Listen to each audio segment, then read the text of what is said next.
Living a life in full is a conversation you always wanted to have with that person who gave an amazing TED Talk, or the author of one of your favorite books, or that inspirational Olympian you always wanted to know more about. It's graduate-level conversations with those making a difference in the world and in the lives of others. This show brings you new ideas and approaches so that you can live a life in full. I'm your host, Dr. Chris Stout, and I hope you enjoy this episode.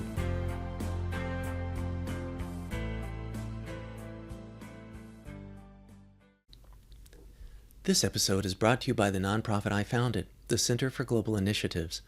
The Center is an all-volunteer organization, so there are no salaries, and thus all tax-deductible donations can go to the work.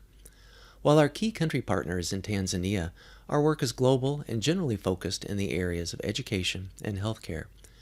We also help others to get their nonprofits started or augment others' project-based initiatives. It's our goal to open-source humanitarian intervention and to help make it easier for others to do more good in the world. We are proud to have been ranked a great nonprofit every year since 2011 and to have achieved a platinum-level rating by GuideStar. Links in this episode's show notes will take you to published articles on our outcomes, a number of helpful tools, and downloadable resources, which are all free, always. Please visit us at centerforglobalinitiatives.org and be sure to watch our video at patreon.com/Dr. Chris Stout to learn more. Thanks. Welcome to another episode of Living a Life in Full. I'm your host, Dr. Chris Stout. Have you ever found yourself in the presence of someone you loved dearly and had nothing to say? The silence, not indicative of your care for the other, nor your desire to connect with them, and yet there were no words you could grasp to articulate the depth or quality of your connection to them. Or have you found yourself in the same looped pattern of conversation with someone you love, feeling as though you were treading the same path repeatedly, but it was simply exhausting, or even worse, it was deteriorating your connection? Have you found yourself so in love that you want to forge an even deeper connection, but can't find the tools or the experiences that you need to build that next greater version of what you sense is possible? Have you questioned the value of intimate relationships, or what intimacy really means? How does it affect your life, and how do you build it? How do you maintain it? On a more basic level, what's the payoff? We all crave connection, but sometimes we need help getting there. Topaz Adizes offers a guide to having some conversations that can lead to connection in his latest book, 12 Questions for Love, a guide to intimate conversations and deeper relationships. After a decade of exploring human emotions and intimacy through more than 1,200 conversations in his Emmy Award-winning experience design studio, The Skin Deep, Topaz has been studying and watching humans of all types and in all kinds of relationships simply talk. And it's resonating, having over 1.2 million followers on TikTok and 900,000 on YouTube. Topaz is a writer, director, and experience design architect. He's an Edmund Hillary Fellow and Sundance Skoll Stories Change Fellow. His works have been selected to Cannes, Sundance, IDFA, and South by, featured in New Yorker Magazine, Vanity Fair, and the New York Times, and have garnered an Emmy for new approaches to documentary, along with 2 World Press Photo Awards for immersive storytelling and interactive documentary. He is currently the founder and executive director of The Skin Deep. Topaz studied philosophy at UC Berkeley and Oxford University and speaks 4 languages and currently lives in Mexico with his wife and 2 children. In this episode, Topaz is going to share what he's learned from witnessing over 1,200 conversations and the lessons from his own firsthand experiences. Topaz, welcome to the show. It's great to have you on. Hey, Chris, thank you so much for having me on. Absolutely. So perhaps we could maybe start with you walking us through your evolution from a philosophy student to studying relationships with immersive storytelling and interactive documentary. Yeah. So that thread's an interesting one. I think I went to study philosophy because I didn't know what I wanted to do. And I figured I should learn how to think before I'd learn to do. And I figured philosophy would be a great training ground to explore thought and the process of critical thinking. So that's why I did that. And then I embarked on, well, I kind of discovered filmmaking because the camera was a door opener. It was a bridge. It was a way into people's lives that I was really interested in exploring. I had a lot of curiosity for how other people felt, thought, how they saw the world, what they were experiencing, and I saw that the camera was a door opener. It allowed me entry into the other people's worlds. Did you have a question? Well, I was just going to say, is that the camera in the sense of video or still photo or both? Mostly video. Okay. That was, because you say, hey, I'd like to ask you some questions, and you video, and that's a way in. Or I'd like to, document your life for a few days. Can I film? And I'm making a film about this subject. Can I, follow you? Can I be a fly on the wall for a few days? That's always an amazing experience, and the camera allows you to do that. And are people, what was your experience of people's reaction to that? Were they open to it? Were they, who is this guy? Or was all the above? Or what? It depends on the project. When I was traveling, was a young man through Australia and India, and I had a camera with me all the time. This is in 2000, 2001. It was a little bit more rare then to have, we didn't have camera phones, and right. Digital cameras were new then. So someone there had a camera and was filming. It was a little bit more novel, and really, it's ultimately about your own energy and your own presence and your own curiosity that you engage with the other, and you create a quick form of trust and safety, and hopefully they open up, and sometimes they don't, and then you move on. So that was really a beautiful experience for me to find my way into my passion or my interest in other people, and the way door opener was the camera, and so that's what I did for the next 20 years as a filmmaker. That's brilliant. Did you go in with any kind of agenda, or was it just sort of experimental to kind of see what people would spontaneously talk about? When I was young traveling, I was just with a camera. There was no agenda, just filming whatever was beautiful or talking to people. But then, as I developed into a filmmaker, then I would start making films. I made a film called Americana, which I filmed around the world in 8 different locations, exploring American identity. And that obviously had more of an intention, a clear intention in the question I was asking. Mm-hmm. So, that was a good experience for me in terms of interviewing people and realizing that you get what you give, and that people model from you. So, for instance, if you're interviewing someone and you want them to relax, the best way to do that is for you to relax versus telling them to relax. Yeah, and sure. Realizing that the quality of the interview you got was the quality of your presence as an interviewer. Gotcha. And so it was all a reflection. And so that was an interesting learning. And is that kind of what was the seed to then developing an experience design studio? And can you maybe unpack what, I'm not exactly sure I understand what occurs in that, or how that comes about.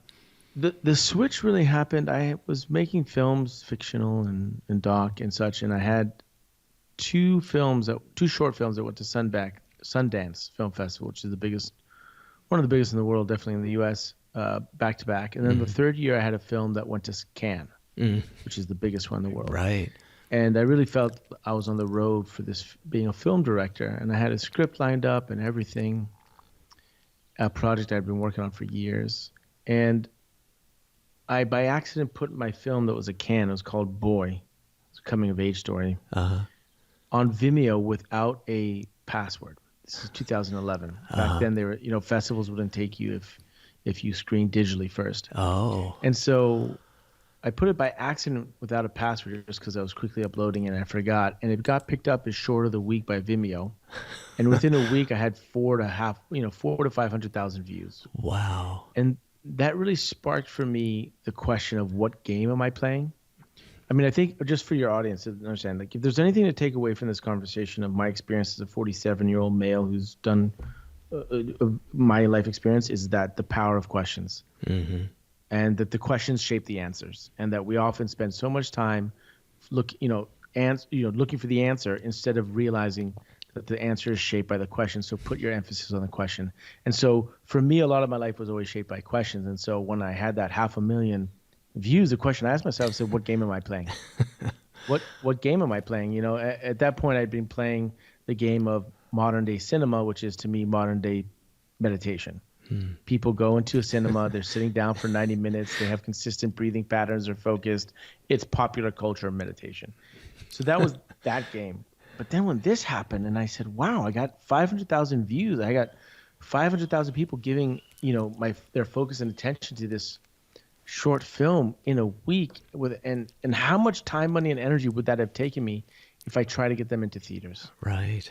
Wow. Right. So then it became maybe there's another game I'm interested in playing, which was injecting ideas into the mainstream, presenting ideas into the mainstream, creating conversation, creating thought, injecting ideas in the mainstream. I said, that's a really interesting game to play. And if I'm going to play that game, then it's not by making films in theaters. It's the digital form.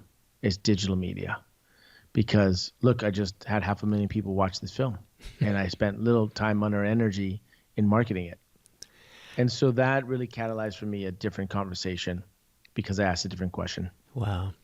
And that was, what you said, that was 2011 that happened? That was 2011 when I started considering that. And so then I looked around. What I can't, I mean, that kind of, eyes, so to speak, back in the day, I mean, things, Vimeo and YouTube and other kinds of channels similar to those two, just are kind of so popular now, and they're ubiquitous. But to have that kind of viewership at that point in time, I think just really, speaks to you, you had hit a nerve. That's amazing. Mm-hmm. Yeah, that's happened a few times in my career, and I haven't always been prepared to, I call them waves, like a wave comes and then you surf it and you make the most of it. So I've had a few waves hit, and I haven't always had a surfboard to ride it. So I've kind of learned from that, and now I see things in waves, and when waves come, then you make the most of it. And before they come, you build a surfboard and you want to ride it as far as you can, see where it'll take you. So in 2014, I launched this experience design studio named The Skin Deep. And the reason I did that was because I looked around, and I was single, living in New York, and I have a brother who's 16 years younger than I. He was also living in New York, and I just noticed how him and I were engaging in dating completely different. And I was really noticing how the emotional experience of being human was shifting in lieu of the digital technologies that were coming out, the way we're communicating, and I thought that was really interesting, and I wanted to explore that. So the question, again, going back to the question with the experience design studio, The Skin Deep, was how is the emotional experience of being human shifting in lieu of all these technological changes? How's it shifting? How's it changing? And can we bring some more conscientiousness to that shift? And that's been really what I've been focusing on the last 10 years, 11 years now. So you saw a difference between, like, was your brother leaning more into the digital dating app kind of thing, and you were still keeping it analog, or what did you see? Well, so for instance, so here I'm 37. I was born in 76. So I'm a 37-year-old male dating in New York, and I am using OkCupid for the first time, which I was nervous. It was awkward, but I started using it, and it was effective in the sense that it was very efficient, and you can line up a few dates, but after a few messaging of DMs, my inclination was to jump on a phone call and have a conversation. And when you're dating even 5-10 years people younger than you, or 32, 30, there was a different relationship to a phone call, for instance, a different comfort level in the texting. Right. And for the younger generation, even though it was only 5 years apart, or 10 years, I noticed, and my brother's 16, 17 for sure, calling somebody was a bit more aggressive than just sending them a text. And I remember I have another friend who at the time was also single. He was living in San Francisco, and he sent me a San Francisco Chronicle article. You can probably go back and find it, about how calling someone was aggressive. And why don't you just be relaxed and just send a text message? And yet for me and him, we're like, that's rude. Yeah. Right? It's rude to text. Like, if we're going to go on a date, we should talk on the phone first, right? And I just noticed how we were shifting. Just things were shifting. Interesting. And at one point I had a conversation. I was dating a woman. We were 6 weeks into dating. And I was in Idaho working on a script, and she was in Brooklyn. And we were texting back and forth, and I said, thank you, love, or something. And she said, Topaz, when you say the word love in your text, do you really mean love, or do you mean love in the vernacular that the English use love? Just kind of best regards. Yeah. Yeah, best regards. Yeah. I said, ooh, so I called her.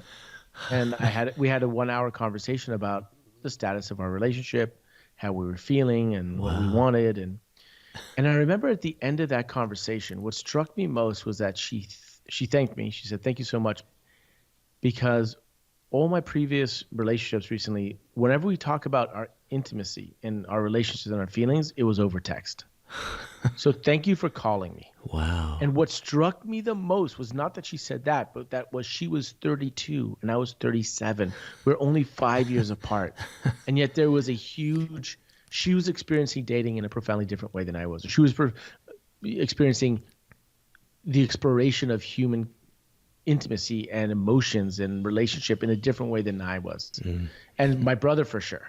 And my brother absolutely. You know, he much younger and much more attuned to the code switching that happens with emojis and text messaging and such. And I just saw that we humans are so good at adapting. You know, I mean, you just turned 65. You know, we're both Tauruses in May. I'm turning 48 on Saturday. Happy birthday. But thank you.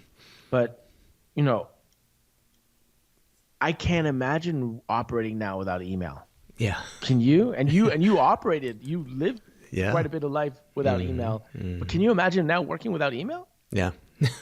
Nope. You know, or cell phones, right? And my adult 20-something son and daughter both feel like, you know, email is just kind of what you do at work, you know, and it's, you know, I've gotten a very loud and clear message that, you know, hey, if you want to get in touch with me, text me. You know, and it's if the house is on fire, maybe call me. But if you want to send something that I will never look at, email me. So. Right. I think just we are so good at adapting as humans that we take things for granted. Yeah. Right. I mean, if you ask your children, they're 20 now, and you ask them if they remember when bottled water came out, when they started selling bottled. I'm not talking about Perrier. I'm talking about just the average water bottle. Yeah. You remember? Yeah. When it came out, didn't you think, like, I thought it was ridiculous. I thought, why are we buying water? We can go to the tap. Right. Right. It's right. Yeah. But generations now, they assume it's always bottled. Yeah. Yeah. And going to the tap is different. It's awkward. It's weird. But it's still right. Our behaviors are shifting, and yet we call things the same thing. And that also pertains to the word love, the emotional experience of love. It is the same, but it's also different. It's not the same. Yeah. Yeah. Do you feel it's still sort of a volatile 4-letter word, so to speak, that, you know, some people get very anxious or freak out when another partner says it before they do, or what have you seen in your experiences? Well, I lived in Sweden for a time, and in Sweden, you say "jag älskar dig," which means I love you. Älska means love, and they don't say that often. So if someone says "jag älskar dig," there's at least 20 years ago, maybe it's changed now, but when I lived there 20 years ago, and my friends, it meant something. I don't think it means the same thing now. It doesn't have the same weight in our culture, in American culture. But but I think that love is an emotion, but it's also an act. It's also a practice. And I think we should separate the two. You know, you could feel an emotion of love, but you can also practice the act of loving and love. And I think that's what the book is helping people, is in the practice. It's not always, you know, I'm not only speaking about romantic love. I'm talking about intimate love. I'm talking about connection. I'm talking about that sense of a greater experience of living when you feel connected to other people, when you feel their reflection of your living in their eyes and through communication. That really resonates with me, Topaz. It's been interesting in this phase of life that I'm in now. I made a joke to my wife the other day about this, but I find myself like I still have a very, very busy life, but it was like even crazier when I had the proverbial day job and still everything else. And I didn't have a whole lot of time for friendships. And a lot of the friendships that I had were kind of they were never transactional, which is wonderful, but they were kind of business related kind of things. Like, well, we're working on this conference, or we're co-authoring a paper, or we got coordinating our class schedules, or whatever it might have been. And now at the place that I'm at, and with my age cohort, and geographically not being able to like see somebody for lunch or something, it's like I schedule phone calls and schedule specific time to be able to catch up with some of these people. And my joke with my wife was that I've noticed that when or spontaneously too, when someone calls me or whatever, I have very organically, very naturally started to say I love you to the men in my life, my friendships. And my joke to her was, I said, I never say that to my women friends that I talk with, but it's kind of become more of this thing that I feel like we myself and for this point, my male friends have this greater depth of intimacy that I think I probably had, and friendship, platonic stuff that I had with my female friends 10 years ago has now sort of manifest itself, and now sort of, like I said, just organically developed in the context of this distance, but now having these specific times where the world is less frenetic, where I can sit down and truly listen, truly get into the depth and the granularity of what I'm hearing, from my friend. And I think that has just really caused this almost physiological change of how I physically feel, not emotionally feel, but like a warmth in my heart kind of thing. So anyway, just the sidebar on why that. Is that? Why is that? Well, I'm guessing a couple of things. One is, you and I joked beforehand with my technological limitations of bandwidth, and I think I've probably had some emotional limitations of bandwidth with friendships. I used to tell this one friend of mine, I said, I am the world's worst friend, because every time he would text me, I'd be in my car, or every time he would call me, I'd be walking into the office, or just really crappy coincidental kinds of time. And now I don't have that kind of time. Those kinds of are generally, there's always something scheduled, but not as much. And that, I really feel like it's, my, in terms of carrying my weight in water in the relationship, that now I can be able to be with him and talk with him the way that I've missed, and that I've had, that I've had a desire for that. Bless his heart, he's been, consistently coming back to me. He hasn't said, well, to heck with you, Chris, I'm enough's enough kind of thing. And and there's been just sort of, again, for whatever reason, coincidentally, other, prior friendships where it's not just, shooting an email every so often, or, liking something on a social media platform that they've posted, but then actually having conversations and scheduling, when we're in each other's towns to, grab coffee or to have dinner or whatever, that I just really, shame on me, was not very good at. I had my hands full with, younger children and a busy wife and busy life kind of thing. So I feel like it's my bandwidth has opened. And I've had this kind of a pent up emotional demand that I guess I didn't really realize that I had. And now I feel so much better, feeling like I'm, kind of making up for that lost time a little bit, so. Has that had to do with you changing physical location where you live? Yeah. Being more in nature and further away, and even the fact that you have less internet connection, if you will, has created more time. Yeah, I think you're spot on. I think all those things have conspired to that. One of the things that one of these friends of mine kind of taught me, like he would go for a walk when we would have our scheduled time to talk, and I could kind of hear, he's in New York, and I could hear some, urban street noises and things like that. I thought that is a great idea. We never really even talked openly about it, but I thought, so then the next time, I just put on my headphones and went for a walk, and where I'm at, there's plenty of trees and woods and nature. And I think that kind of groundedness, also it enhances the experience, so to speak, to be in that setting versus like, oh my gosh, I got to be somewhere at this certain time, or oh my gosh, I'm scrolling email while I'm trying to have a conversation, that I'm just with that person in my ears and head and heart, but also I am carrying that person with me in a bucolic green, nature-filled kind of space. So yeah, so it's not only that that's a benefit, but it's also subtracts the deficit of crazy, hectic, frenetic, busy, urban, kinds of stuff on my side. So yeah, that's that's a good presumption and perhaps observation on your part. Very, very good. Well, we're definitely affected by our environments, and I'm pretty confident that you walking through beautiful trees and nature and seeing the sunlight coming through and birds flying by while you're talking to your friend in New York who's walking down 14th Street in the West Village or something, right, and is hearing an ambulance every 3 minutes drive by, and buses and braking and cars, and that person's having a different experience because their attention is divided not just in listening to you, but in being aware of their surroundings, everything around them, and there's so many more vectors to pay attention to, which can be both, give you, it hurts some endorphin because there's a lot more going on, but it's also more distracting. Yeah. Right? And for you, so.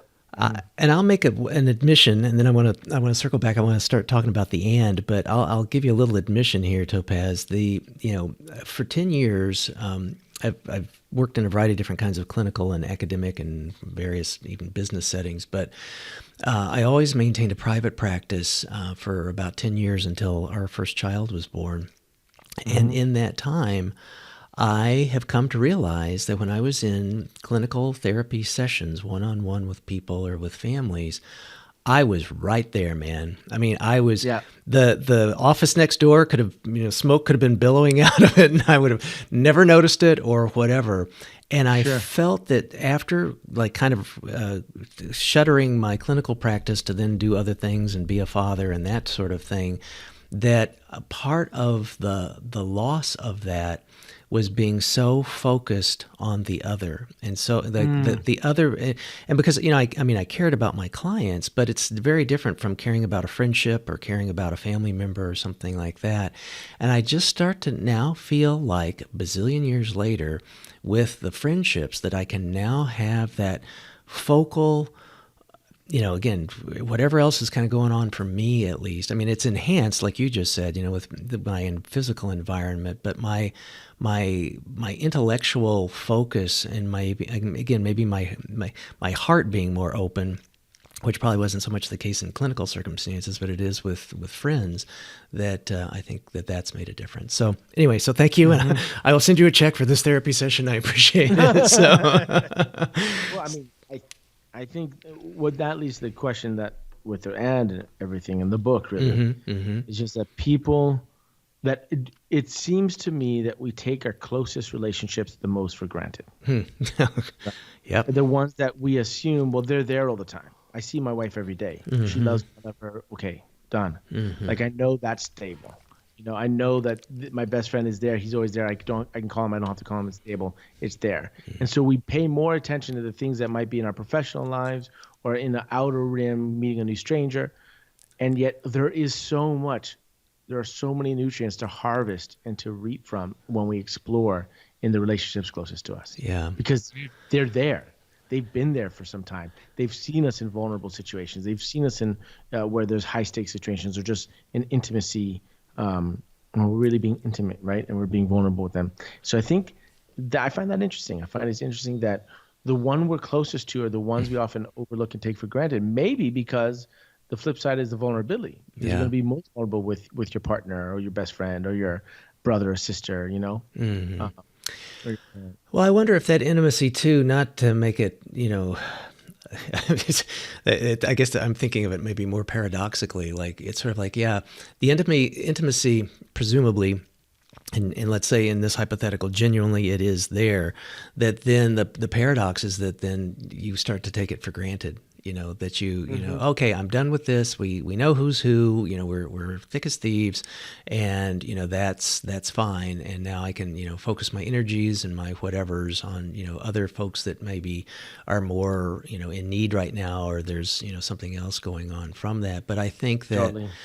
For myself, and then I just like flip it and say, well, how would I feel? It's like let's have a little empathy, like towards the other person in reverse here, and thinking about, well, if if whoever I'm thinking about, my friend, my family member, my spouse, whoever, was kind of doing this, I would feel a little, forgotten about. I'd feel a little neglected. And that is not what I think of when I think of an intimate relationship. I mean, I know we can still be close and friends and, whatever, but, then it starts to, to me, I've seen that now being a trigger to say, I need to pay some, better attention to this and stop being, so aloof or, not avoidant on purpose, but just, kind of missing out on it. So let me ask you the question then with the and, that has been, am I correct in thinking that has been sort of that body of work is what has now led to the 12 questions for love?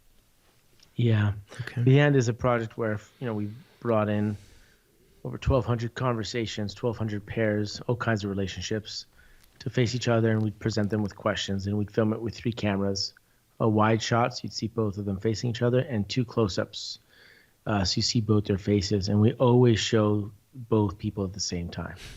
So you're not cutting back and forth from one person. You're showing in a bi-panel or a triptych both people, and you're seeing how they're relating to each other above and beyond what they're saying to each other. I think that's really powerful. I love that. I mean, I have sampled a variety of these, and I'm going to get to the book in a second with the QR codes and stuff, which is just also brilliant design, by the way. But it is just, and we'll put this in show notes. It'll be in the other write-ups as well too. I mean, it is really, if any listeners have not yet experienced this, it is just an intellectual, emotional, fascinating kind of treat. So this is a perfect segue, Topaz. I want to discuss the book. The full title is 12 Questions for Love, A Guide to Intimate Conversations and Deeper Relationships. But before we do, I want to kind of tee this up by what some other folks have had to say about it. Jodie Whittaker, who's an award-winning actor on screen and stage, said, "I've known Topaz for over a decade, and 12 Questions for Love is a perfect example of the incredibly curious, open, and uniting person behind the and.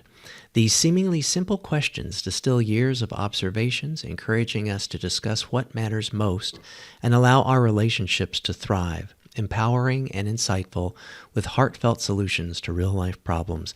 This is the book I wish I would have been able to give to my younger self." And Natalie Kuhn, co-CEO of the class, said, "Save yourself another round of heartbreak and breakups and read this first. Topaz condenses years of wisdom into 12 powerful questions that will give you the keys to unlock real, true, and profound love so that you don't have to keep searching or suffering in disconnected relationships." And it's well and high and well-deserved praise, Topaz. I really enjoyed it as well. So how did you make the segue, or what was the spur for going from, the digital media of what you just described, the 3-camera approach and the material that you have on YouTube and elsewhere, to then make the segue into the printed word and to go into a book format? Well, we have our editor of the project of the book, Jill. She's been a fan of the Skin Deep for years, and one month in November, a few years ago, she wrote to me and she said, "Have you ever considered writing a book? What if we took distilled what you've seen, because it's an incredible data set. It's a creative experience that you've witnessed, and you've watched all these conversations happen. What are the 12 questions that really work, and why?"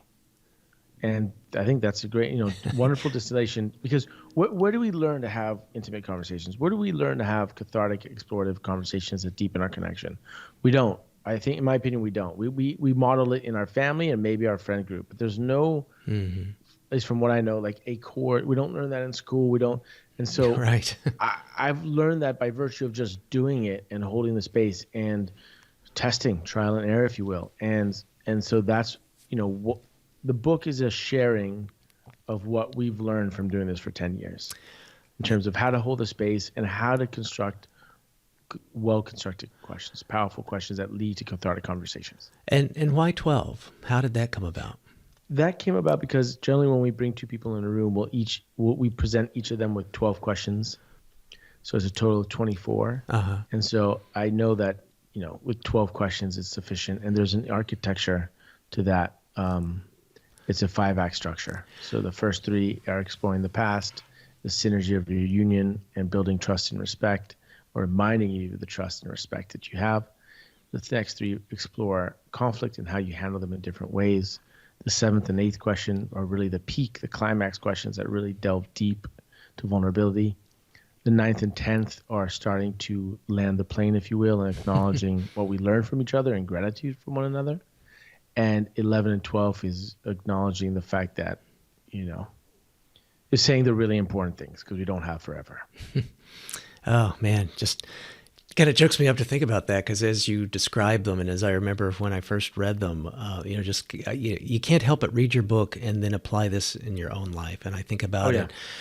For me, I didn't really go. I mean, you and I've been talking about like me and my friendships, and again, I appreciate this all being about me, Topaz. But the aspect of as I read through it, I thought about my wife, I thought about my mom, I thought about my son, I thought about my daughter, and to be very honest and transparent, it'd be like, oh my gosh, because I'm getting into the book and I'm thinking, oh, I got to do this, we need to set things up, as you describe how to in the book, et cetera, et cetera. And then I got to certain questions. I thought, oh my gosh, I could never ask that question. Oh my gosh, that would just be, I'm too afraid of what the answer might be, kind of a thing. Or I don't want her, them, whoever to ask me that question because, in all honesty, I'm going to look bad or something. So in that context, I mean, it's so well crafted, and it's so, I like, again, like to your point about the 5 acts, but that also, like, as you say right off the bat, these need to be done in this specific order, and here's sort of the rationale, evidence, and reasons as to why. And you also talk about constructing better questions. So I want to circle back to your questions, but are there tips? Like you said, we don't learn this in school. We just kind of pick it up, or maybe we don't pick it up very well, or none of us ever pick it up. But what are some tips, or what are some ways to construct better questions, or what constitutes a good question in your perspective? There are better questions than others in terms of opening up the space for exploration and vulnerability and sharing. So I've found, in doing this for so long, 10 things. And, if you could apply some of them to a question, it really helps. But a very basic one is if you begin a question with is, are, or do, then you're basically asking for a binary response. Mm-hmm. Do you love me? Are we fighting too much? Yeah. Are we going to make, is this the right thing to do? If you start with is, are, or do, it doesn't yes matter or no. Next. It's Right. a yes or no. It's an either or. It is a clear. Sure.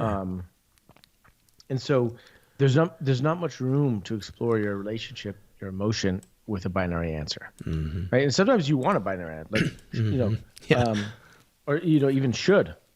Should we do this? Yes, it's a yes or no. Mm-hmm. Instead, if you begin a question with, how, what, why, you are creating the space for more exploration. And again, like the question shapes the answer.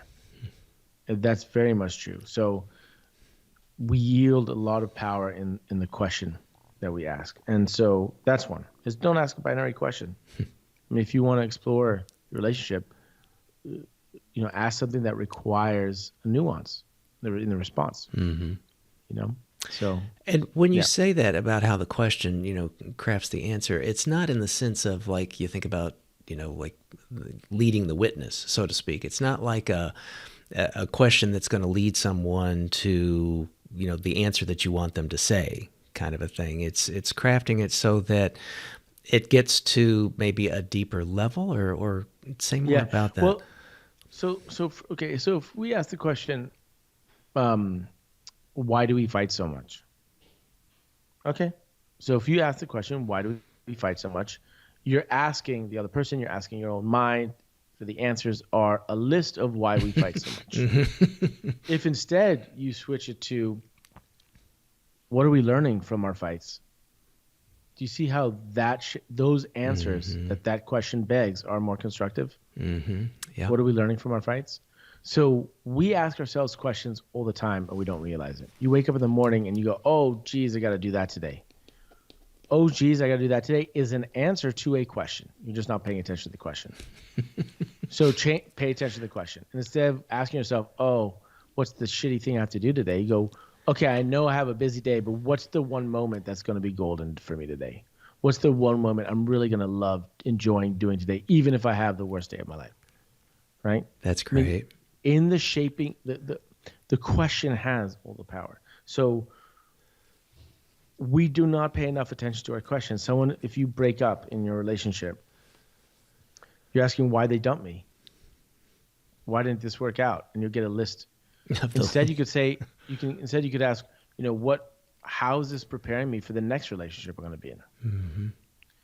So that goes, the second point is, shape the question so that it has a constructive ending, that the answers that it offers you are constructive and empowering. If you're asking yourself a question that begs the answers that are disempowering, and destructive, then it's not really doing you a service. Mm-hmm. Well, and I like this line of thought too, Topaz, because in this context, it's really, these are questions to ourselves. These aren't questions to the other. I mean, it's questions to what's going to be golden in my day, or what can I learn from this relationship? And I think that, there's the internal conversations that we have, which I think that's just a wonderful point. I just want to underline that. I think that's a great aspect of it, because when we think about, questions or conversations, we think about me and the other as opposed to me and myself as well too. So from that, you also talk about cathartic conversations. Unpack that. What are cathartic, if I can say it, conversations, and why is it that you feel like we should have such? Have you ever fought with your wife? Oh, yes. Okay. And did you ever make up? You made up? Yep. And then after you make up, you feel more resilient and more fulfilled, and you trust her more. She trusts you more. You've been through the storm. Mm-hmm. You've weathered the storm. You feel more connected. Mm-hmm. Come out the other side and everything's starting to look okay again. Sure. I think that's a cathartic conversation. Okay. I think another one is, with your children, you have 2 children, you have a misunderstanding. They come home late after curfew. They do something you don't necessarily approve of, but maybe you have a conversation and then you see it from their point of view, and you have a deeper appreciation for who they are as independent, individuated humans versus your children. Mm-hmm. And you see them in a new light for a moment. I think that's a cathartic. I think something that shifts and brings more presence and understanding to seeing the other person. I mean, I believe that ultimately we humans want to be seen. Mm-hmm. We want to be seen, I think. Yeah. Yeah. I would agree. Yeah. To me, that also sort of implies a growth, in the sense of a growth of how I conceptualize my children, a growth in the sense of me perhaps next time being a better parent, a growth in me maybe being, more of a partner in my relationship with my wife, kind of a thing. So that's very helpful, because when I think of catharsis, I was thinking more in the sense of, not that it excludes this, but like, okay, well, that's, man, I made it through that, kind of a thing, as opposed to, what have I learned from it? What will be different the next time when there is, a hiccup or a speed bump or something like that? That's good. To me, it's like exercising. It's going to the gym, it's stretching or doing yoga or doing something that stretches the body so that it's more flexible and resilient. That's good. Right. And we do that for our bodies. We do that in our work. We do where we're practicing, we're making things. When do we do that in our relationships? Gotcha. So you also talk about deep listening, and that it can change the way that we interact and converse and connect. Talk to us about what deep listening is. Well, deep listening, I've noticed it's feeling to listen. It's feeling to listen. It's feeling to your body instead of the mind, because oftentimes our minds are built to protect us while our hearts are built to connect. And it's our minds that run the show because they're protecting us. Right. So it's difficult to connect if you're analyzing, if you're having a tactical chess conversation with someone and you're using your mind to engage with them versus your heart. And so how do we bypass that? Well, one way is that when someone is speaking, oftentimes you're thinking about your response. Again, that's your mind taking over. I'm thinking about either whether I'm winning the argument or whether I'm going to sound intelligent or whatever it is. Instead, bypass that, listen to your body, check in with your body, and see where what you're hearing lands in you, and you are not listening for a response.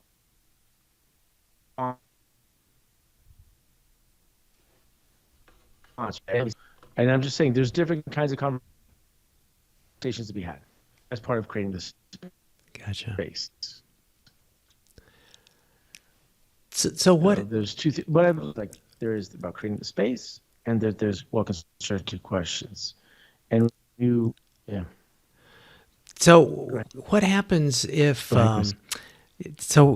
What happens if your partner or whoever it is that you want to have this conversation with, if they're inhibited? Would sharing the book first be an approach? Would sharing, links to some of your videos for them to get kind of an idea of, what this is all about? Or what are some ways of, kind of that foot in the door, gateway drugs to being able to get your partner to talk more and open up more? Yeah. Well, I think the videos definitely help. I think we also have these card games that you can play. We have a box of card games, 12 different editions that you can purchase. Just as a game to create the space and ask good questions and see what comes up. I think ultimately I think that helps. But I think what helps too is just setting the time. Hey, can we, on our date night, can we play these games? And I have a book. I just listen to our podcast. There's a book. Let's try these questions. You can read the book first, or we could just ask the 12 questions, and then read the book and see why the 12 questions were so effective and so helpful. And more importantly, how you can then, now that you know how this works, you can then construct your own questions and have your own conversations in your own space. Because it's prescriptive. Yes, I know these questions work, but other questions work too. Right? But learning how it works, the mechanisms, it teaches you how to ride the bike. And once you know how to ride the bike, you can bike anywhere. Right? It gives you agency. Do you recommend, or what are your thoughts? Like, would partners like do this periodically? Like my daughter's recently married, and they are like, bless their hearts, I mean, they're like great role models for this. I mean, like when I do something nice for my wife these days, I say, hey, I'm like mimicking, my new son-in-law kind of a thing. I mean, I'm learning old dog and new tricks kind of thing. But is this something that people should come back to just by calendar? Is it something that they should open up when they're hitting a rough patch? Or what are some of the timings or triggers for, maybe revisiting it after you've done it once? So I was saying here that, love is an emotion, but it's also an act. It's also a practice. And anything that you check it on, you're a collector of cars, right? And motorcycles, you rebuild them. Like if you don't maintain your motorcycle in the garage after a year, you do nothing to it. Then you take it out for a ride. It's likely not going to work. Right. You have to maintain it. Why isn't our relationship the same? If you don't exercise for a year and then try to go climb Kilimanjaro, you're going to have a very hard time. Right. You didn't do anything. You didn't do anything wrong, but you didn't maintain it. So absolutely, it's helpful to maintain a practice, to do a check-in. I mean, we take our cars every 12,000 miles for a check-in. Why don't we do that with our relationship? Right. And bring conscientious. It's again, it goes back to why are we taking our closest relationships for granted? We assume they're there. We assume the love, and we assume the emotional love, and therefore we don't take the practice of doing the act of love. And the act of love is being vulnerable with each other, is sharing and reflecting the experience of what it means to be alive and living with each other and how we're growing and how we're changing. And yes, there's a practice. And whatever that rhythm is, it can be one question a day. We have a lot of people who take one question a day from a deck. Or they have a check-in every Tuesday and Thursday. Or they have a check-in once a month. Or they have a check-in every 6 months. Whatever it is for you, obviously I think, the more the better, only because it creates a more resilient relationship. But yes, I think a maintenance is super helpful. We do it for so many other things. Why don't we do it for our relationship?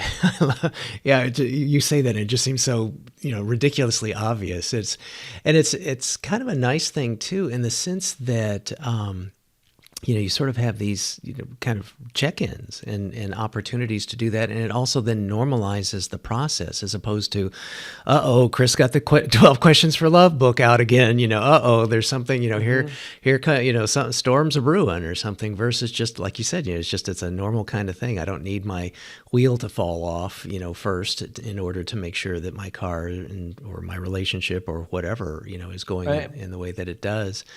Do you Absolutely. Go ahead. No, but the chances of the wheel falling off are higher if you don't maintain the relationship.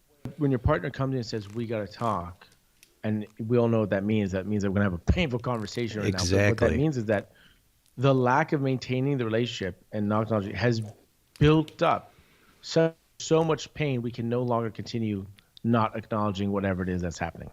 And so therefore, we have to talk. And you can mitigate that by doing a check-in and having conversations and practicing it.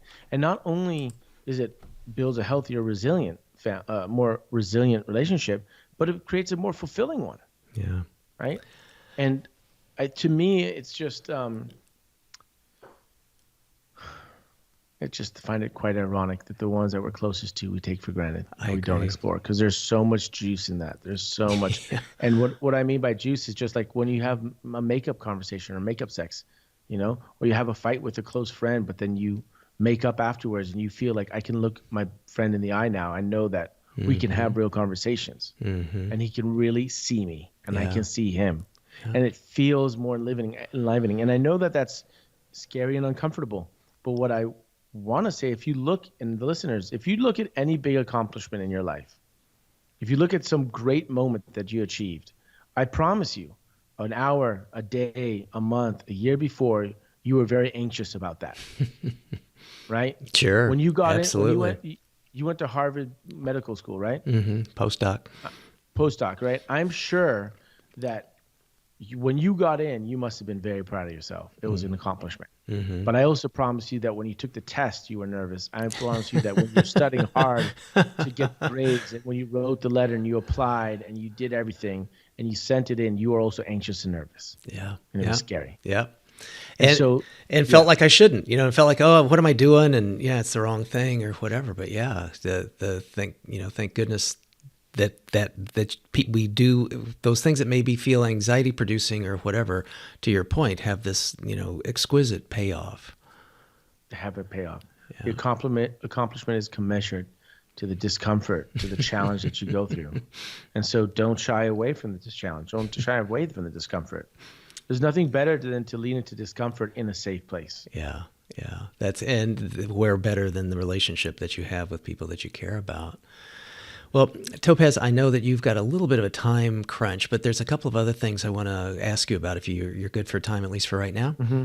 Great. Yeah. So I am a book nerd. As we mentioned off mic beforehand, I've had a lot of authors on, and not just what is written and talked about and taught from the books, but also just even the designs of the books.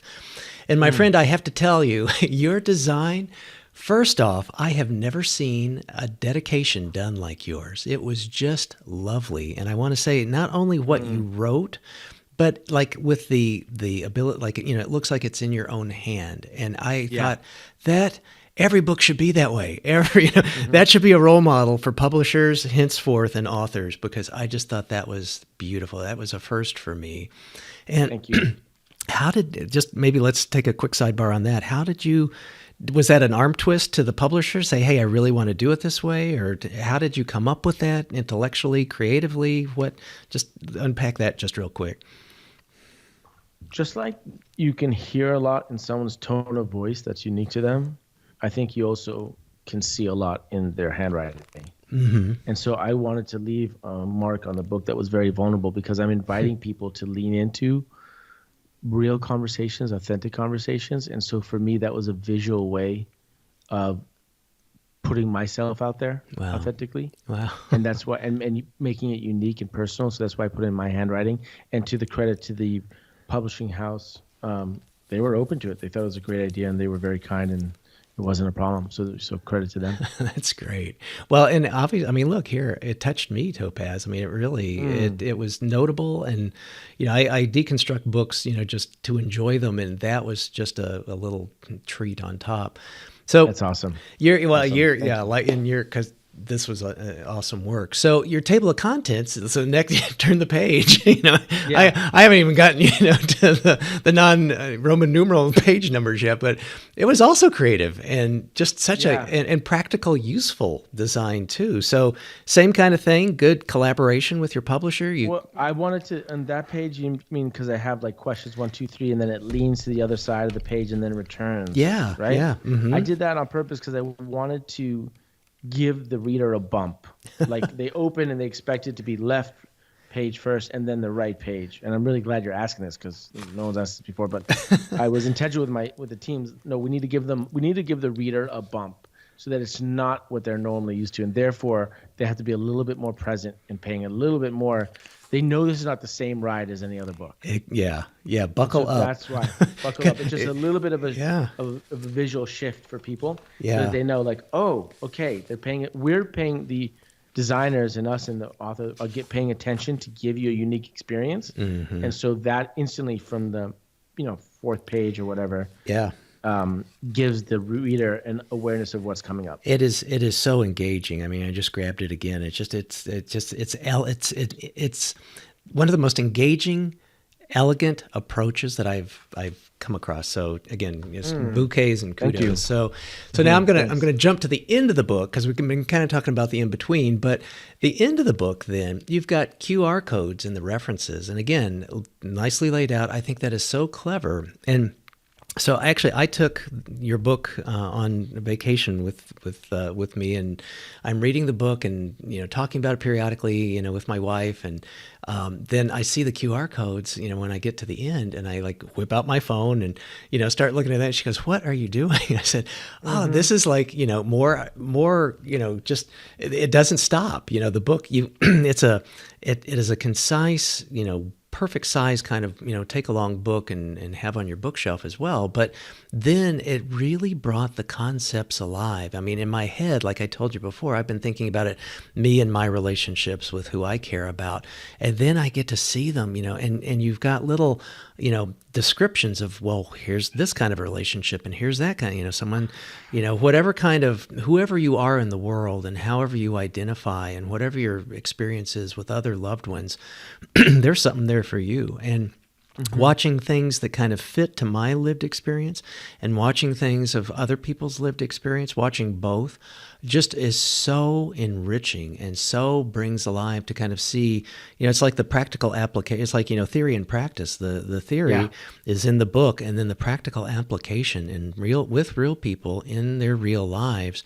Just Topaz just really, brings it to life. So thank you so much. So that means a lot. Thank you so much. Absolutely. So, and then I just want to also say, at the end, you offered the further questions that are in addition to the 12. So do you have some tips for readers and listeners that, like how would you recommend the use of those, the further questions? I think once you read the book and you understand the structure and what makes a well-constructed question and creating the space, then, here are other questions that you could place in, instead of it within the structure, right? Instead of question 1, you could ask another question. Because really it's about the maintenance. Really it's about the exploration of your relationship. And in case you get bored asking the same questions, here's a bunch of other options. That's awesome. That is awesome. Well, this has been great. But before I let you go, I know from doing some of my research on you that you now have something called your experiences offerings. Could you maybe just tell us a little bit what they're like and what motivates people to join, what they can get out of it, what that's like? Well, we have the And Live experience, which is taking this project and putting in live context. I call it a magic show of humanity. We do it for corporations and organizations and universities, bring a bunch of people together and have this incredible 90-minute experience. And it's bringing the intimacy that you see of the And videos into a room full of 40 to 2,000 people. Wow. So that would be the And Live experience that we do. And then we also have some corporate offerings, with another author, Jeff Wetzler. He has a book called Ask, it's called. It's about his Ask approach, is applying the power of questions to management and managing organizations. So him and I create certain events or special offerings together for corporations that want to bring their teams together to be more efficient and achieve goals.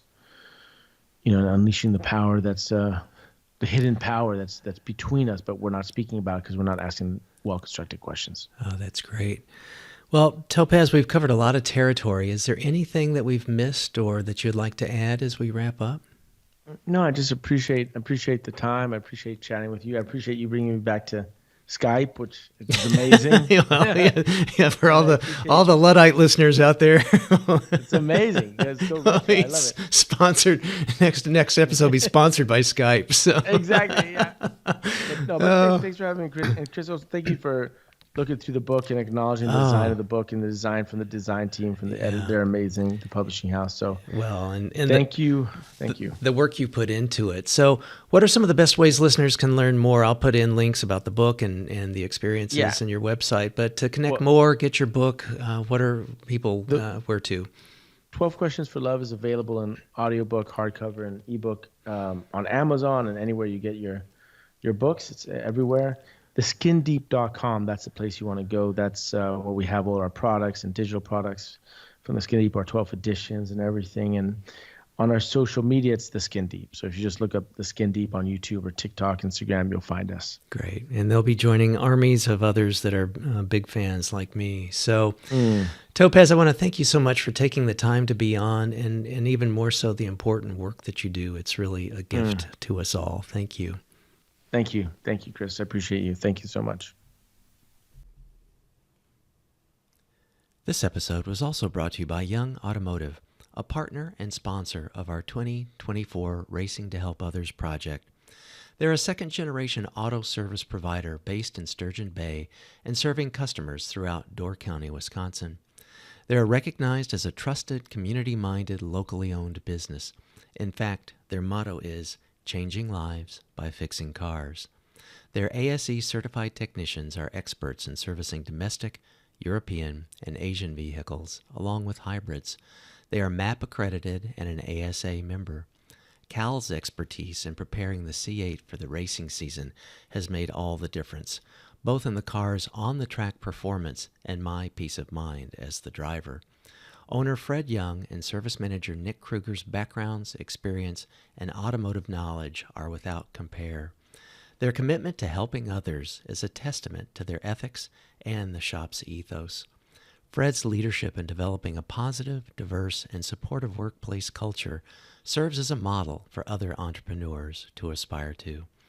And on a personal note, I want to share my heartfelt thanks and deep appreciation for all they do, and to our collaboration in helping others wherever we can. Visit their website at youngautomotive.net and be sure to check out the stories on their YouTube channel at Young Automotive Inc. Sturgeon Bay. You won't be disappointed. Thanks.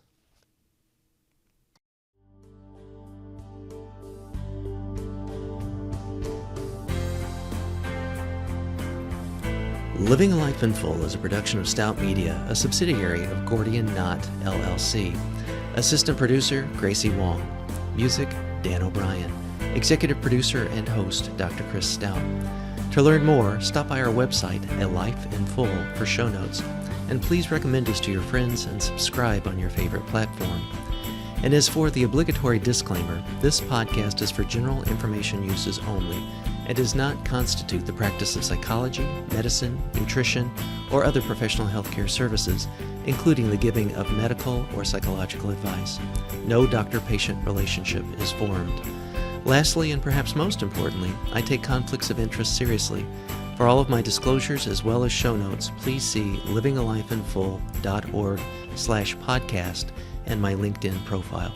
Thanks, and until next time.